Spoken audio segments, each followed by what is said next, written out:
This is all wrong. I shouldn't be up here. I should be back in school on the other side of the ocean. Yet you all come to us young people for hope. How dare you! Boring. Boring. Boring. Okay, you got it work.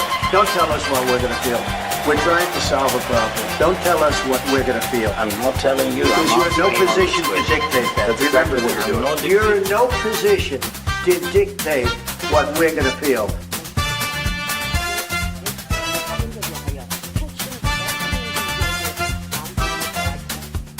I call again for an immediate ceasefire in Gaza, the return of the sausages, the hostages.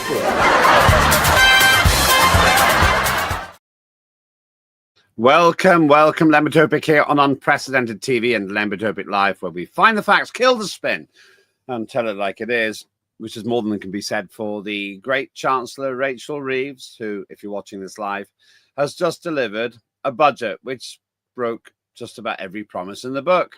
That book being the Labour Manifesto commitments. It was Rachel Reeves who said that she wasn't coming back for more taxes or more borrowing. She's done both. And having listened to her road crash set of interviews this morning, once again, if you're watching it live, it seems she can't apologise and can't really admit that she's broken those promises. That's good news, of course, because it means that she's saving her party a lot of money and quite a lot of time, because they won't need to write another manifesto, since nobody will believe it anyway, including themselves. More than that, though, we've got a chancellor who clearly doesn't understand her own mission. She said that she was all about growth, as well as lying about taxes. She said she was all about growth. But those who are charged with assessing these things, including the Office for Budget Responsibility, which helped her on her way by actually pre-launching the budget before she'd given it, and she's pretty accident prone, I think, in that sense. Wasn't really directly her fault, but these things do seem to happen to Rachel Reeves. Well, they say that, or they haven't cited this as a growth budget. And other commentators have said, well, actually, there's nothing in this budget which will prompt growth. On top of all this, we have this environmental nightmare agenda of the Labour Party, where they think that they can save carbon dioxide in my view, mistaken belief that that will make our climate better. I personally think that the climate has always changed and always will. But they have enough money for the climate crisis, something which I think is non-existent, as well as incidentally carry on sponsoring the hopeless and lost war in Ukraine, where Volodymyr Zelensky, the clown turned comedy politician, has totally failed to stop the advance of the Russians. So he's got enough money for those things, but not for the basics. But today we're going to focus on this totally confused climate in the that's very Freudian, in the Labour Party, Tory Party as well, about the net zero agenda, and whether actually we should be spending any money at all trying to reduce carbon dioxide. And it's a good week to do it, because the annual lecture by the Global Warming Policy Foundation took place with a chap called Lord Glassman. We'll find out who he is in a minute. And I'm going to ask them, the Global Warming Policy Foundation, what they do and what they make of the budget. Who better to talk to than Harry Wilkinson, joining us from the offices in central London, I think. I recognise that corner of your office. Good morning, Harry. How are you doing? Good morning, Lembit. Very well, thank you. Let's start by understanding, what is the Global Warming Policy Foundation? Thank you. We are a non-partisan independent think tank and educational charity looking at climate and energy policy and promoting a more balanced and a rational approach to climate and energy. So, you know, we were founded by Nigel Lawson back in 2009 after he wrote a book called An Appeal to Reason. I'd still recommend that as an excellent introduction to the subject. He could see then, as is the case now, that climate change policies were costing more than any impacts from climate change itself. And since he founded the GWPF along with Dr. Benny Paiser, We've kept on researching and raising awareness of these important issues. People are getting poorer and poorer, and a large reason for that is because their energy prices have been going up, and that's because we've been pursuing decarbonisation at any cost and ignoring the importance of getting bills down and getting reliable energy. I have to say your logo is very nice. Can we get that up there? Yeah, it's a very nice logo. Even if I didn't know what you did, I'd probably join the group just because I like the logo. Does that make me superficial? Yeah. I remember when I was about, must have been 6 or 7 years old, I made my auntie buy a packet of Ariel soap powders just because I liked the logo on the front. Little did I know this is a portent for the future, because I actually went on to work for the company that made it. Who knew? Incredible. Anyway, leaving my biography aside, Global Warming Policy Foundation therefore wants to introduce, I'm paraphrasing, but introduce common sense and science into the debate. I recall that when Lord Lawson was interviewed by the British Broadcasting Corporation, the BBC, they were so incensed in the wokerati that he wasn't properly challenged that they changed their entire policies towards covering what I think is a non-existent climate crisis with the idea the science is settled and they didn't have to have balance anymore. That's true, isn't it? That's right. Nigel had pointed out the global warming pause that we saw between approximately 1997 and about 2012, that global temperatures hadn't actually warmed in that time, something that many climate scientists actually did go on to acknowledge. But because they didn't like to hear that, he was cancelled effectively, one of the early victims of cancel culture, and not allowed to speak about the subject again on the BBC, which was a deep shame because he had so much to contribute to the debate, and he was completely excluded from that. Yeah, it was tragic. I thought that Nigel Lawson was one of the great big politicians of his time, and when you compare Lord Lawson with Rachel Reeves, there's not a lot of similarity. And that brings us smoothly on to this budget. Does the Global Warming Policy Foundation, I think I know the answer, but I'll ask anyway, have a particular view on the quality of this budget from an environmental perspective? Well, I think the thing that stood out to me from the budget was the lack of action in a crucial area, which is the North Sea. We still have something that's called the Energy Profits Levy in place. This is an enormous tax on the oil and gas sector, which makes it impossible to operate. It was introduced at a time when, yes, energy prices were very high in the aftermath of when the Ukraine war began, and energy prices shot up.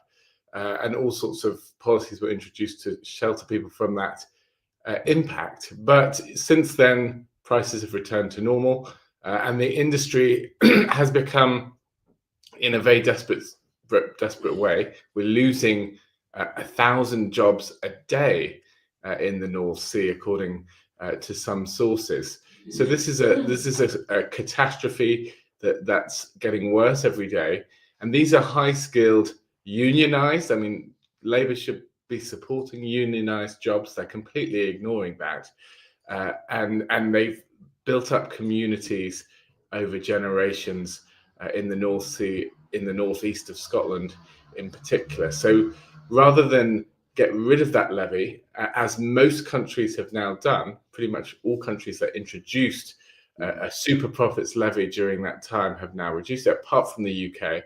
So we're being especially punitive. We're losing all these jobs, and yet still we didn't see that heinous energy profits levy removed. And so those job losses will unfortunately continue.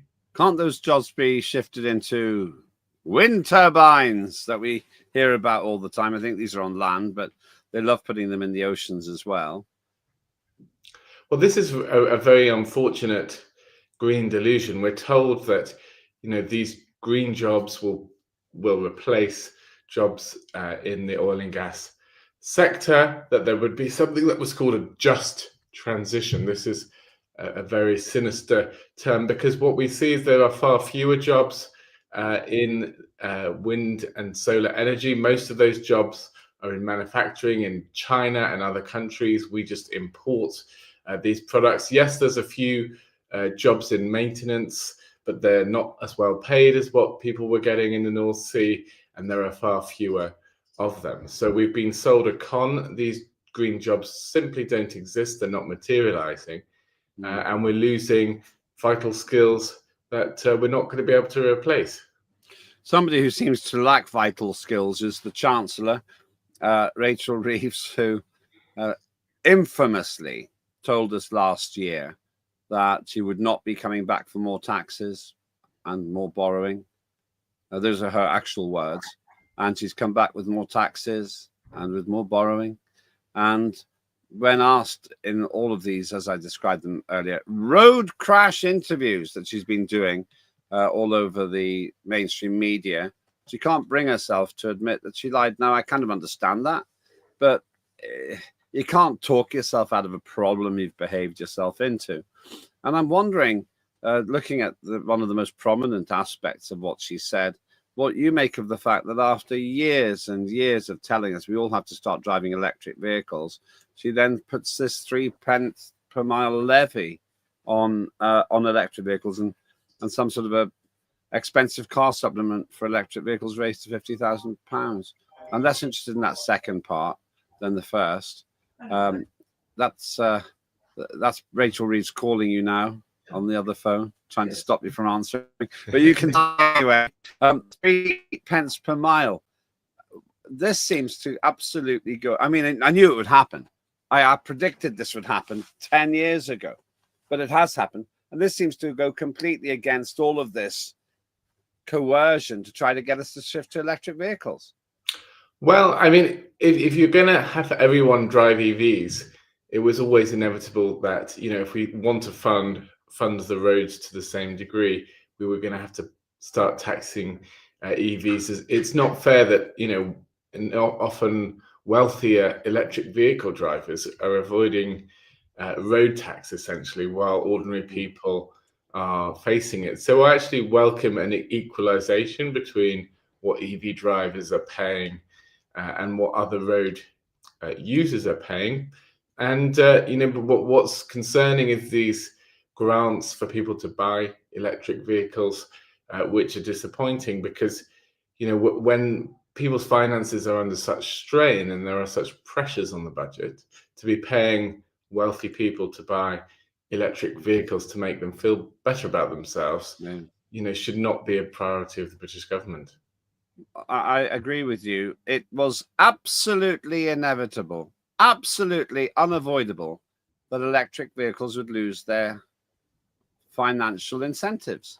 Because if we shifted all 37 million vehicles, something like that in Britain, from petrol and diesel to electric, they have to raise tens of billions of pounds of lost revenue, much of which isn't even spent on the roads, actually, to electric.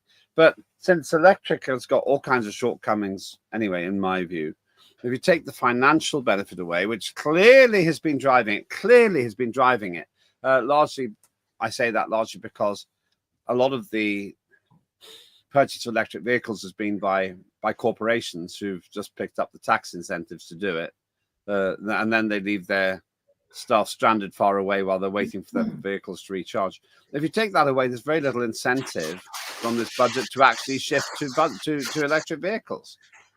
And we see as well all these extra subsidies to build electric vehicle charging points.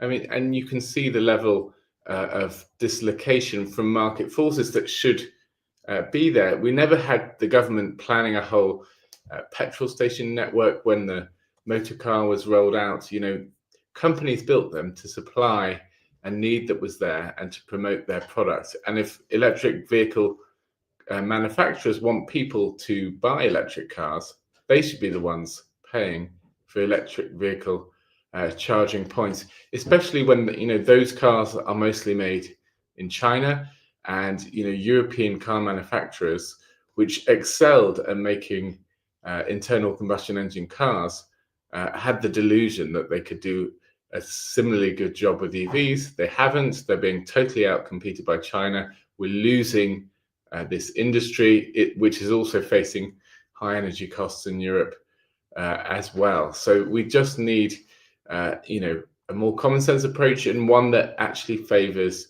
our own interests, which are producing internal combustion engine cars, not EVs. So we're not really in the game here. It seems to me that this is simply another brick in the wall for British car manufacturing. Why would you produce petrol and diesel cars in a country you can't sell them in? That's right. I mean, they just ignored the fact that they had a competitive advantage doing this thing, and they had the arrogance, I think, and the lack of ability to challenge governments. What's really tragic to witness in the business world over the past couple of decades is an increasing desire to pursue political correctness and political policies rather than what their consumers actually want. And a business operating as it should be about meeting customers' needs, providing better products that people are demanding. Instead, we're being told as consumers we have to comply with the grand projects of our corporate and political overlords who say, you're driving electric vehicles, you have to get over it. We're going to introduce legislation known as the ZEV mandate to ensure that you have to buy this product.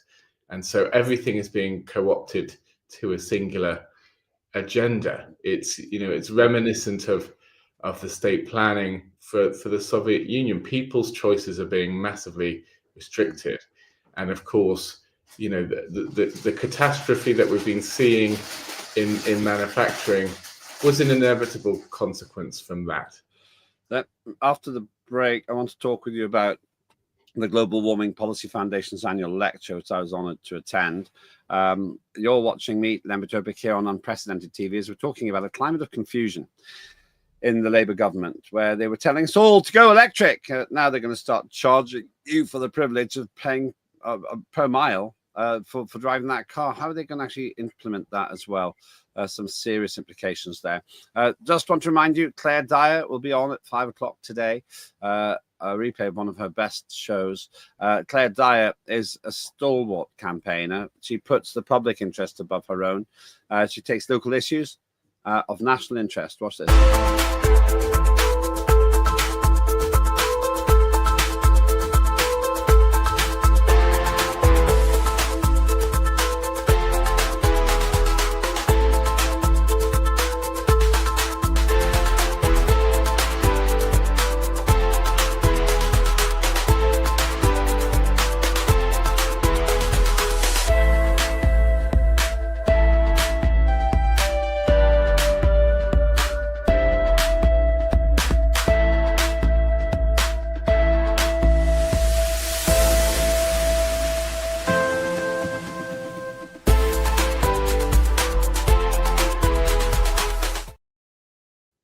That is, I think, a fantastic series, if I say so myself. And it's basically Claire Dyer raising issues which could be affecting your local communities too. All credit to her for that. But for now, you're working, I'm working with Harry Wilkinson here on the programme to talk about various issues relating to the budget and the environment. Just before we talk about the annual lecture, on this pay per mile thing for electric vehicles, how are they going to do it? Electric vehicle owners face new pay per mile tax. What could be the environmental cost? Well, we don't need to go into that too much today. But I think this must mean they're going to track you.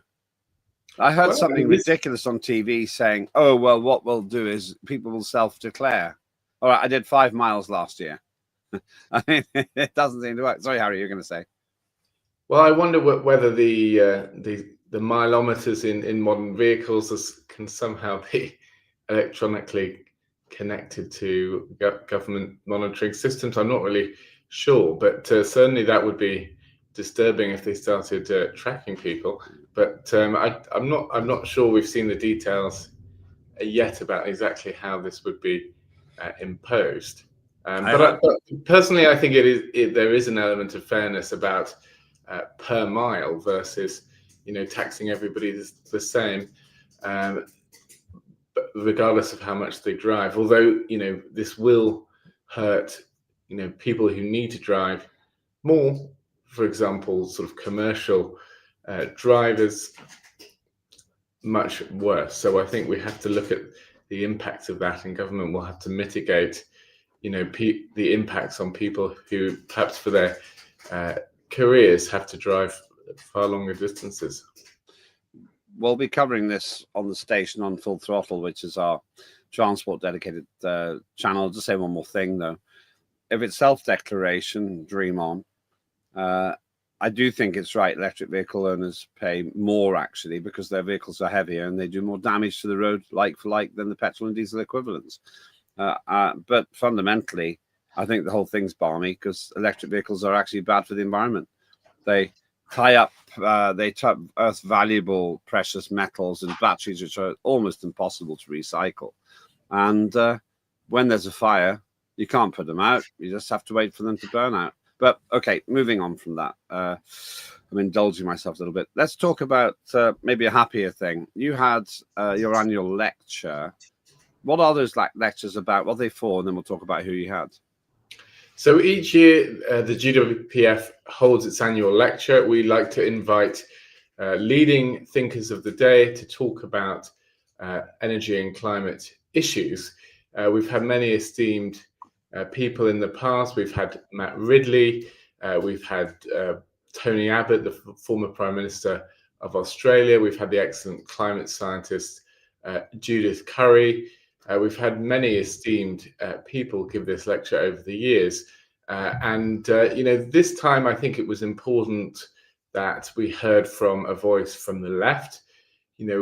Certainly in British politics now, the parties of the right, Conservatives and Reform, both seem to have woken up to the threat posed by net zero. They are both pledging to remove the Climate Change Act. And there is now a burgeoning discussion on the left as well. We see that coming from the unions, people who are concerned about the job losses in the North Sea in energy-intensive industries. And Lord Glassman was someone from the Blue Labour movement who aligned with socially conservative values, but was a socialist at heart. And so his perspective was unique. It was one that we've not necessarily heard from at an annual lecture before. And we were absolutely delighted to welcome him on Monday evening to give this talk. I was there, a really fascinating conversationalist as well. I think one of my favorite lines was when he said, the catastrophists say that it's going to be raining everywhere. Everything's going to be flooded. So basically, it's like living in Manchester, but all over the world. So that was a great line. I'm not sure it rains much more in Manchester than in London, but it certainly rains more in Northern Ireland, where I grew up. What was his key message? His message, I think, was really about energy policy serving the common good of the people, and how divorced that we had come from that by pursuing grand utopian schemes around decarbonisation.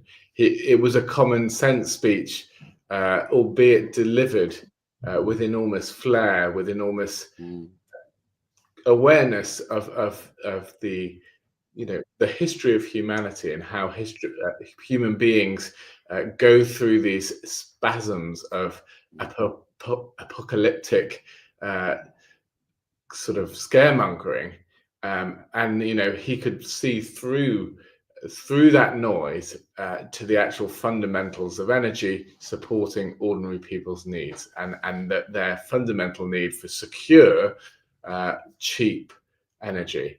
And so, he also emphasized the national security implications of not having those in place. So it was a profound speech, and I think one that everyone should listen to. We'll be releasing it on our website and on YouTube soon. So please do check it out for that and watch it yourself. love to broadcast it on unprecedented TV. If you let me, we'll talk about that separately. I find it fascinating and quite refreshing. He used a phrase, blue Labour. What does that mean? So blue Labour is all about, I think, connecting Labour back to its working class roots and the values of the people that it hopes to represent. And I think what Lord Glassman could see happening is those metropolitan values. And actually, albeit, personally, I am strongly in favour of markets and what they can deliver for people. But how Lord Glassman would see it is that the market was tearing the Labour Party, and that the pursuit of free markets and liberal market ideology was tearing the Labour Party away from working class people. That's how he would describe it, I think. And he set up this group, Blue Labour, to challenge those forces within the Labour Party. I was thinking about it. I know this isn't where it comes from, but like the blue pill in Matrix. I think red pill bad, blue pill good. I think it means you think for yourself. He made a joke about smoking, and sure enough, my team found a picture. Here he is with a cigarette. I don't happen to smoke, but I like his earthiness and the way he responded to so many of the points. He's got an unusual presentation style. It's not razzmatazz. It's not glitzy, but you hang on every word because he's so funny and so prescient and actually, in a sense, quite humble. I think he recognizes his own intellectual capabilities, but in a sense, the way he delivers it is quite humble. He admitted that, well, he claimed that he'd misunderstood what he was being asked to speak to. I won't go through the whole story. You've got to watch it. Very funny. And I found him fascinating. Lord Glassman, though, is still in the minority in the Labour Party's parliamentary party, which seems to be completely red-pilled.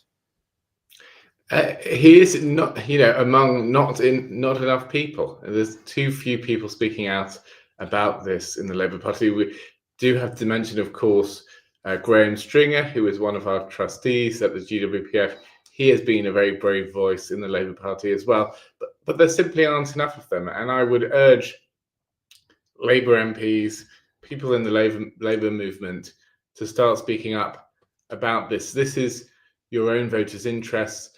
This is the heartlands of the Labour Party, which have been deindustrialised and are continuing to be deindustrialised because of the high energy prices that we're seeing. Just within the last couple of years, we've seen Grangemouth close, we've seen the Lindsay oil refinery close, we've seen potteries in Stoke closed, we've seen the van factory in Luton close. These were the steel industry provided well-paid jobs for ordinary people, and those people are the people that Labour was actually founded to represent. So go back to your roots and represent your own people. Yeah, well, the steel industry as well in Britain, almost gone now. Though if there was a climate emergency, if it really was the case that Britain was ruining and the world was ruining, human race was ruining the planet's climate, then I'd have a different view. We won't go into the science of it now, but I think the underlying problem is that they're fixing a problem that isn't there. That's my opinion. Now, what's changing that may bring more people into the fold here is the national security element. And this was something that Lord Glassman emphasized. He wanted the MOD to take over management of the grid because he could see the national security implications of that. But in this increasingly dangerous world, we see the war in Ukraine, we see a rising China making threats about Taiwan, all these risks and threats that we can see. It's becoming increasingly clear that for our own national security, if we lose fundamental capacity such as making steel, this will leave us weaker and weaker. And we saw in the COVID pandemic how vulnerable global supply chains can be. So I think that these vulnerabilities are highlighting the importance of secure, reliable energy that supports industrial capacity that underpins the security of the British economy as a whole. You say that, but hold on a minute. The person who's in charge of our grid may not agree with you. There he is, Ed Miliband. I have the power. This man was in charge of the Labour Party for a while. He's still tipped to be a runner to take over when Starmer has to resign. Well, he has the intermittent power, unfortunately. It doesn't work. And he doesn't acknowledge this basic point. It's not a complicated point, but it's fundamental to our energy security. And he's pursuing AR7 at the moment. This is his plan to commit to the largest ever renewable energy auction, signing people up for 20 years of sky-high electricity prices. That's Ed Miliband's plan. Everyone, including the big six energy suppliers, can now see that. They spoke to Parliament not so long ago and said, even if wholesale electricity prices fell to zero, our bills would still be going up because of policy costs, those policies being imposed by Ed Miliband. So everyone in the sector can see this now, apart from Red Ed. And apart from the man in charge of policy. That's not great, is it? The one man who could actually stop this madness is creating it, promoting it. I haven't got an issue with solar panels if people want them. I don't think they're effective. I do have a big issue with wind turbines because they don't do what they're built for, basically. But Ed Miliband wants to bury carbon dioxide, the gas of life. I'm hoping to see Piers Corbyn today. He's one of the great campaigners celebrating carbon dioxide instead of demonizing it. Ed Miliband doesn't understand any of that. But I know we haven't got much. We only got a few minutes left. I want to ask you, before we finish, about COP30, the Conference of the Parties stands for. An incredibly dull title, but a really weird sort of group of people. The BBC, which unquestioningly tells us that there's a climate emergency, is almost moaning about the fact that fossil fuels haven't been mentioned in the final accord of this ridiculous conference, when 50,000 people flew to Brazil where they'd knocked down rainforest to build a road so that they could get around in it. What do you make of this COP30 thing? I think it's drivel myself, but what do you think? Well, I think this was a fascinating COP, and it could indeed mark a turning point with the whole trajectory of the climate movement and the climate debate. We saw right at the start Bill Gates, someone who's actually promoted many of these multinational agencies promoting the climate scare for many years, but he's been realistic. He's saying that the alarmism is overblown, and crucially, when it comes to humanitarian objectives, that we shouldn't be letting climate concerns stop us from doing vital humanitarian work. Now, that should be a basic point and a fundamental moral point for most people. How can you be allowing anything to be getting in the way of saving some of the most vulnerable people from starvation, disease, malnutrition, lack of water, all those objectives, many of which, it takes energy to solve, and perhaps fossil fuel energy at that, these problems. He was saying, what are we doing if we're letting the climate concerns get in the way of fixing some of the problems? So we have to tackle that alarmism. But then I think also at this COP, we've never seen such a lackluster deal at the end. They've always been somewhat of a ritual. We have this panic. We have these late night negotiations. They pull something out of the hat. It never really commits to anything, but it keeps the whole show on the road. This deal was so weak that it's hard to see that the show is on the road anymore because, as you mentioned, they weren't able to get even fossil fuels in the wording of the draft. This shows how divided countries are becoming over this topic. And, my tentative prediction would be, you know, in the future COPs, you know, these negotiations are going to get even more difficult. And the state-sponsored channel in Britain and the mainstream are moaning about it as if this is terrible. And as you say, it's an almost embarrassing ritual now.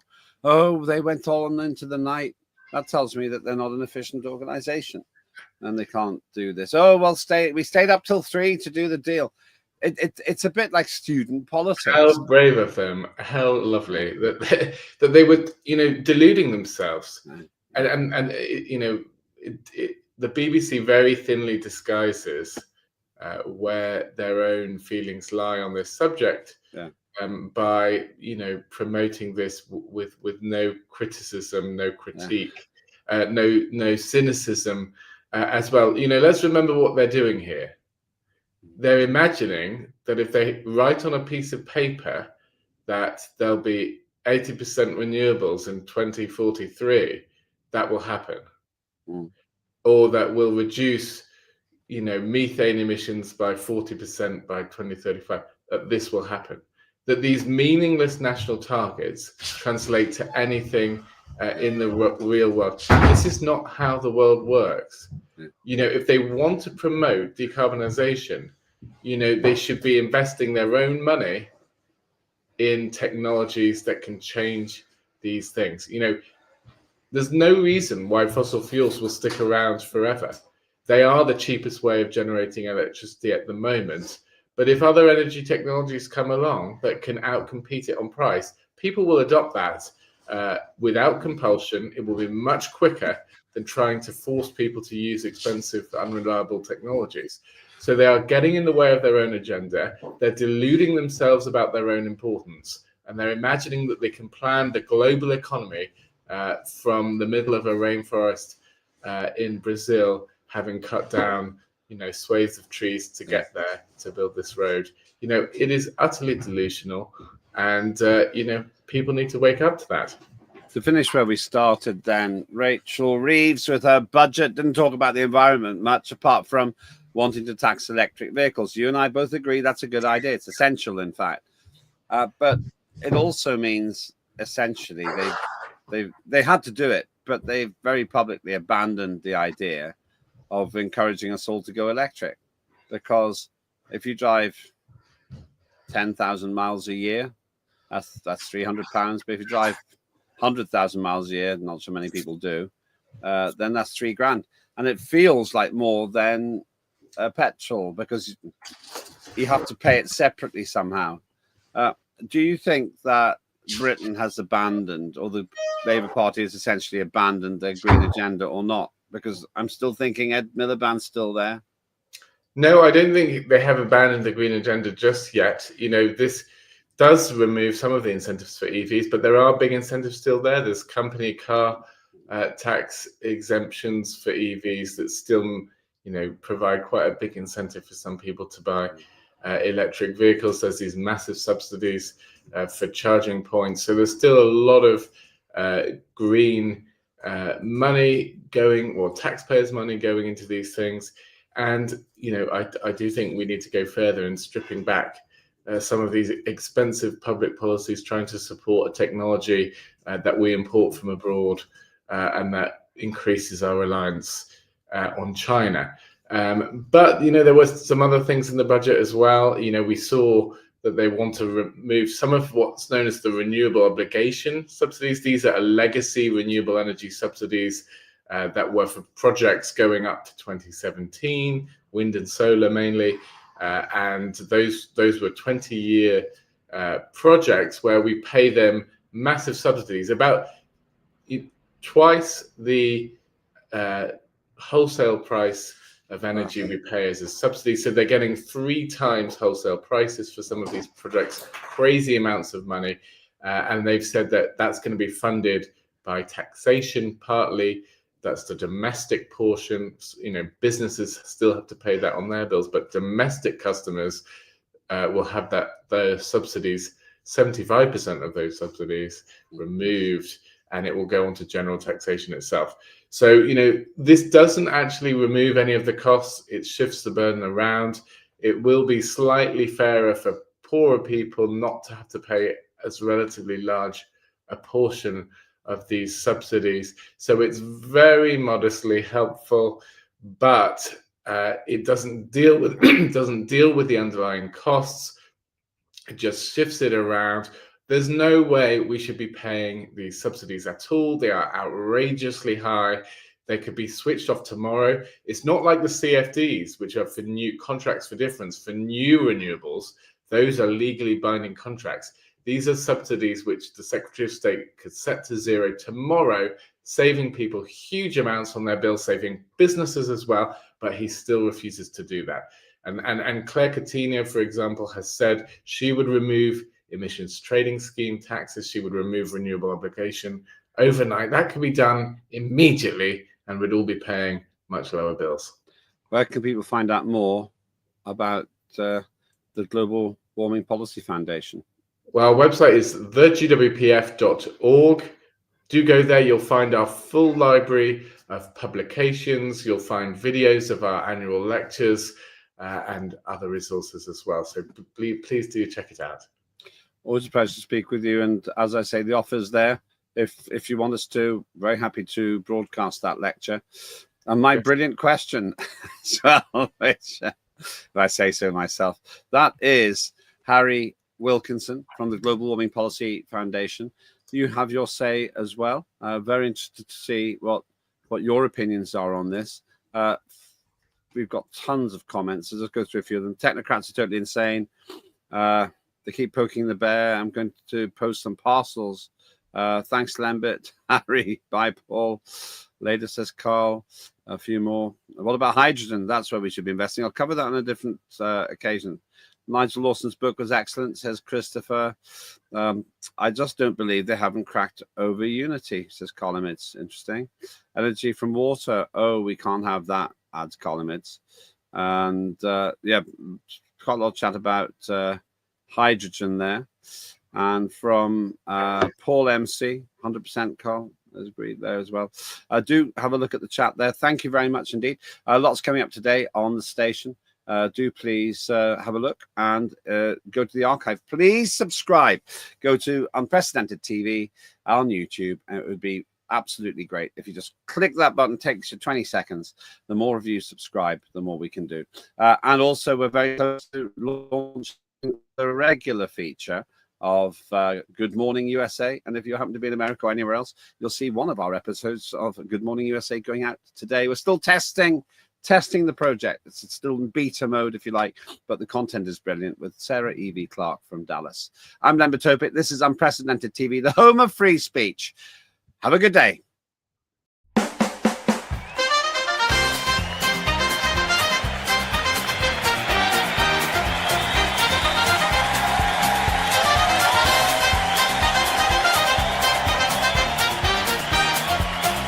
Immediate ceasefire in Gaza, the return of the sausages.